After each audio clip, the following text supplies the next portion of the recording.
It is always game day in Cleveland, brought to you by our good friends at Smiley One and Bryant, Northeast Ohio's premier heating and cooling systems. And can we say the word playoffs? Man, does that feel good to be able to say that in front of a home crowd. He, again, is Daryl Ryder. I'm Andy Baskin. I got to tell you, Daryl, that was a fun night, especially the first half.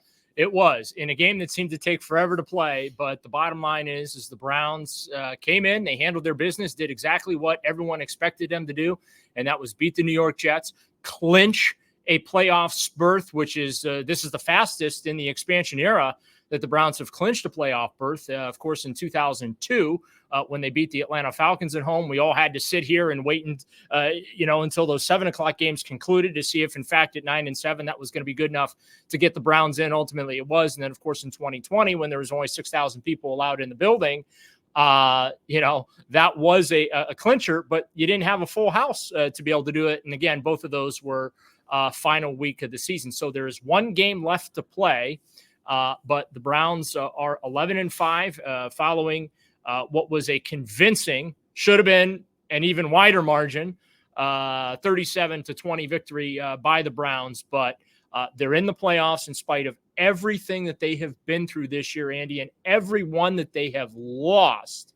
And I couldn't think of a better beginning to the evening than having Nick Chubb come out, put on the Batman mask, climb those stairs, and smash that guitar before kickoff to get everyone riled up and ready for some primetime football. I look back on the entire season at this point, even though there's one more game to go, resilient has to be the word that best describes this team to be able to – I mean, you talk about 1 week, you only had one offensive regular lineman that was playing. You've been through 4 quarterbacks. You had a brand-new kicking crew for tonight's game. So many little things have gone sideways for this team, be it somehow or another. Kevin Stefanski brings them right back to the middle and pulls it all back in. This is you have as well, but I've been in a lot of locker rooms in my career, and especially being around the Browns in this expansion era. I have to tell you, this really is not only a fantastic group of guys, but they are a legitimate team, and I think that explains why they have been able to overcome losing Jack Conklin, then losing Nick Chubb, then losing a bunch of other guys. Then Deshaun is lost for the season. And just there have been so many inflection points on this season, Andy, where we've been around, where you just sit there and say, season would have been over, ended. Could have easily ended with Nick Chubb getting hurt in the beginning of the year. Right. Where you're just like, okay, is this the straw that breaks the camel's back this time around? And they have found ways to plug in new players, some that weren't even here. Like, think about this. Kareem Hunt comes How many in, guys started the season on the couch? Right. Kareem Hunt leads the team in touchdowns with 9, scored his 9th Thursday night. You can't say enough about Joe Flacco and the influence that he has had. I mean, he's doing things that nobody's done in Browns history right now. He's over 1,500 yards passing in the month of December, and this nugget came from the Associated Press in the middle of the game. No Browns quarterback has thrown for 1,500 yards in a month, let alone do it in the month of December. Yeah.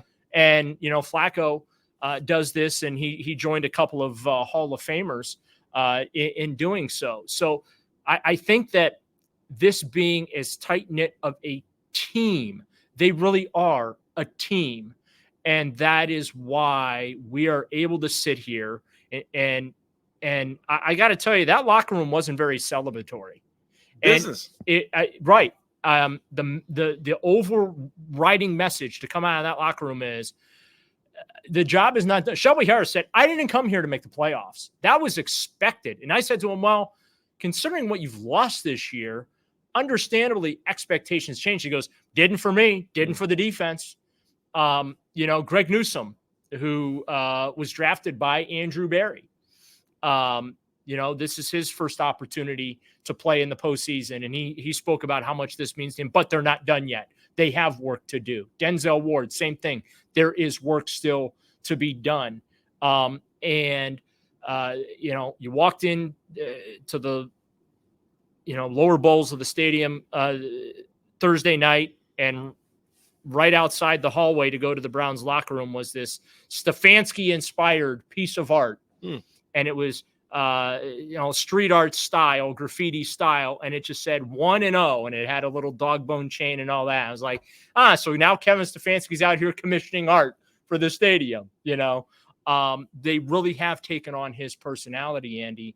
But again, they really are one of the tightest teams that I have seen covering the Browns. I think the everlasting moment I'll have from this game was David Njoku after the game, circling the bottom bowl, high-fiving fans and talking to fans. In fact, by the way, he told us he pounded a beer too. Yeah. So, I mean, it was just kind of one of those moments where you're like, wow, man, when you look at what Njoku has been able to do this year, you think about the accident. I mean, he had 134 yards. 134 yards, touchdown. Yeah, he had I'm sorry, 134 yards. 128 in the first half alone. Yeah. That first half was a record-setting first half for the Browns, too, to be able to put 34 points up on the board.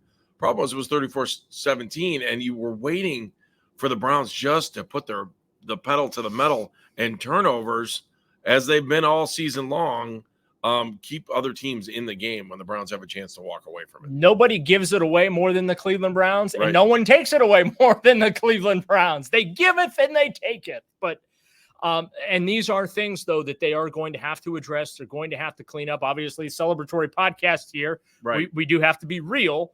And one of the real issues that they are going to have to address are those turnovers. Cannot have fumbles, cannot have interceptions.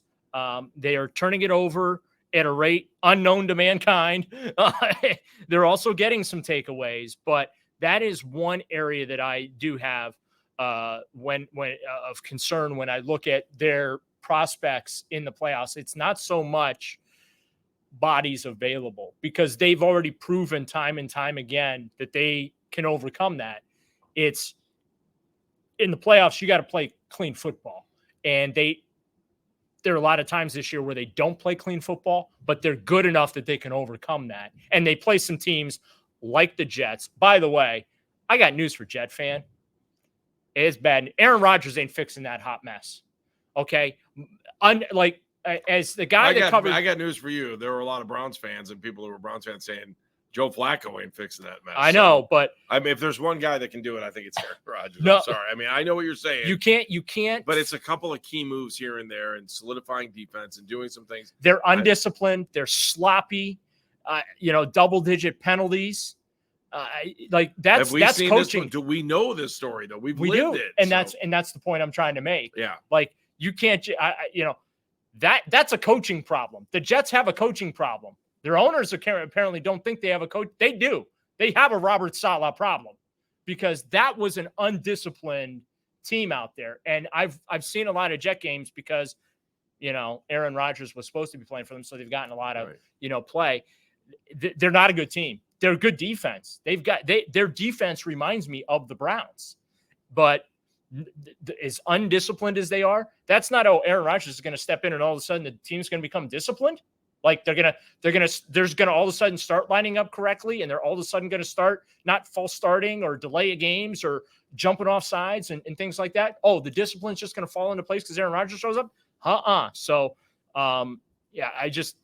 you've spent more time on the Jets than I even thought we would even think about talking about. I had to get that in there because I got news. Yeah, I got to take a victory that. I said the Jets were going to be a dumpster fire this year, and they did not disappoint. Well, all 5 people that are watching our podcast will congratulate you that and go, attaboy, Daryl. I also said the Browns would win 11 games. Yeah, you did. And they won 11 games. Chance for another one, though, too. All right, so I want to look ahead because, first of all, I think one of the unsung storylines to this win was winning on Thursday night and now being able to get rest on Friday and Saturday and Sunday. And then you can start thinking about Cincinnati. And I've got to believe that the moves that Andrew Berry and Kevin Stefanski are going to want to make are 100% dictated on what happens between the Dolphins and Ravens right now. Yeah, absolutely. Because, actually, it doesn't matter what happens with the Dolphins and Ravens. If the Ravens win, it's over. We can't get there. Right. Because they'd have the 2-game lead. But right now, if Miami can knock off Baltimore, that sets the Browns up for a win at Cincinnati and a Ravens loss to the Steelers from the Browns joining the Lions in ending very long divisional title droughts. So that as we have this conversation right now, they're very much alive in the AFC North. Sorry, Baltimore, no division title for you on Thursday night. Not yet. You're going to have to earn it against a very good Miami Dolphin team. But they earned it last week against San Francisco. I mean, they looked very, very good. I know. I say that, and it pains me to say this. I do feel like the Ravens are the best team in the NFL, and I'm a little concerned they might win their third Super Bowl since leaving for Baltimore. But this Browns team, though, to get back to focusing on them, Joe Flacco now 4 times in 5 starts, the Browns have walked down the field and scored a touchdown on their opening possession. That's a tone. To me, tone setting is important. Another 300-yard passing game for Joe Flacco. These are things we're not used to seeing from Browns quarterbacks. I'll give you another one. Shot at a 5-game winning streak if you beat Cincinnati. They have never won 5 games in a row in the expansion era. That has never happened. There you go. They got a chance to do it in the season finale. I think Jerome Ford needs some love too. Hell of a game he played. It's interesting to see that the Browns, since the bye week, I think have one or no 100-yard rushing game since the bye week. He gave you over 110 scrimmage yards. He got 2 touchdowns in the pass game, turned a broken play where Joe Flacco was just basically trying to keep something going, and Joe just flicks it to him. Jerome is all alone, turns upfield, and he's able to turn that into a 50-yard touchdown. And then also on the second touchdown that he scored on that end of the stadium, where he bullied his way into the end zone to get to that that corner pylon and get across for his second touchdown. So, will I get in trouble if I show a graphic from another website? Yes, I will. Yeah. Okay, then I won't do that. Yeah, we can't do that. Man, that sucks. The lawyers ruin all the fun. You are such a buzzkill. Here, I'll draw it out for you. Hang on a second. Okay. It's such a buzzkill, man. It's not that I'm a buzzkill, but everybody uses that graphic, though. I know, but it's a copyright issue. It's like I said, the lawyers ruin all the fun. Basically, what Andy is working on right now. This is high art right now, man. There are, you know what? I want you to draw the logos too. For the Browns, you don't have to draw anything. You can just draw a few lines for the stripes.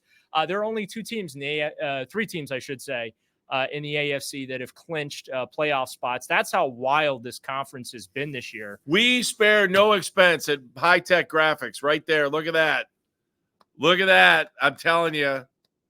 There you are. Who does it better than us in Odyssey, right? High Tech Graphics right there. So those are your 3 teams in the AFC that are in the playoffs right now. And there are a few more spots that have yet to be spoken for. I want to ask you about Myles Garrett. Finally got 2 great plays. Two. Ready? 1 was a sack, and 2 was an official actually called a hold against him. Are you kidding? That's like a miracle play. That was as good as 7 points to me. Right. We're not allowed to cheer in the press box. Jamal White, who I sit next to all game long, I was like, he finally got one. And I was like, oh, man, I'm cheering. I better stop. Yeah, he drew a hold. He also caused a couple false starts. Yeah. I mean, I get it. He's Myles Garrett. I'd be a little nervous if I got to line up against him, trying to slow him down too. He is just so fast. It is incredible how fast he is coming off that line, to the point of, like, there were 3 times where he had to slam on the brakes because he had gotten by so quickly. But he got sack number 14. I think he had about a half a dozen pressures at least. Again, Pro Football Focus put out a statistic leading up to this game that even though Myles Garrett had that sackless streak going, the longest of his career, he was leading the NFL in pressures in the last, I want to say, 3 to 4 weeks, just to really demonstrate the type of impact he was having and continues to have, even though he isn't piling up the sack numbers, which unfortunately, as we know, voters for Defensive Player of the Year will do. They will look at the numbers. I love the fact that Kevin came out and kind of, stood on the soapbox for him. All right, we're going to wrap it up. We'll come back on Sunday night after we have more knowledge of what the playoffs might look like. Just give me your final thought on where we sit right now. A historic night for the Browns. Let's be honest. Yeah, it really is. And like I said, Kevin Stefanski has more wins than Bill Belichick did as Browns coach. Belichick had 35 wins in 80 games. Stefanski has now 36. And Don't say that. New England's going to want him next year. Well, he's under contract with the Browns, and trade a couple picks. Have maybe a little contract extension might be in the works for Kevin Stefanski. You got to believe that. Stay tuned to that one. But no, great night for Browns fans. Great night for the Browns, the organization. Again, just a very business-like locker room down there because the job is not finished. And in spite of everything that they have lost from a teammate perspective to injury this year, they continue to find ways to overcome. And, there's a lot of football still to be played. And that's the nice thing, right? We're not sitting here lamenting another disappointing year. I mean, there is a lot that can happen between now and the end of January, and maybe if things go right, maybe even February. But this team is for real, and if they clean up some of these little minor things like the turnovers, they're going to give themselves a chance in the postseason. So, enjoy this, Browns fans. It's been a long road, I know. But, hey, 2 in 4 years. Second time in 4 years for Kevin Stefanski. He's got this team in the playoffs. And both years, he's had to overcome a tremendous amount of obstacles. In 2020, it was the COVID situation. They went in 2020, they literally played a game without any wide receivers. Right? Sure. Yeah. So, I mean, it's true. So everything that Kevin Stefanski and Joel Bitonio, I do want to mention him, because he's one of the longest tenure Browns. In fact, just by a couple Charlie of weeks. Hewlett. I want to mention him. Don't ever forget Charlie Hewlett. Charlie Hewlett came after Joel. Pro Bowler. I don't care. Yeah. Ryan Pomprion. Don't forget about him either. Butch Davis can say he drafted a Pro Bowler. That's right. That's the only Pro Bowler Butch Davis drafted, by the way. Anyway, so back to Joel Bitonio real quick, because I think he deserves a little mention too. This is a guy that's been through it. He went through, as he told us in the locker room, I mean, he literally had 3 straight years where he didn't win a game when he was on the field. Right. And how difficult that was on him. And he gets to enjoy the playoffs for a second time. And this team really has a shot. And I think that this team, and we'll talk about this on future podcasts as far as where this team ranks and how they fit in comparison to that 2020 team. But I do feel like this is, in fact, a better football team than that 2020 team. And that group got to the divisional round. They were a couple of plays off from getting to the conference championship. So we'll see what these guys are able to do. But congratulations to Kevin Stefanski. Congratulations to the Browns organization. And most importantly, congratulations to you, Browns fans. You get to enjoy some January football. But one more week in the regular season to go. I'll give you one more highlight from the game, too, before we say goodbye. Joe Flacco tossing to David Njoku. Look at that catch. It was great. It was awesome. Freaking awesome. Browns are in the playoffs. Meredith Kane is the greatest.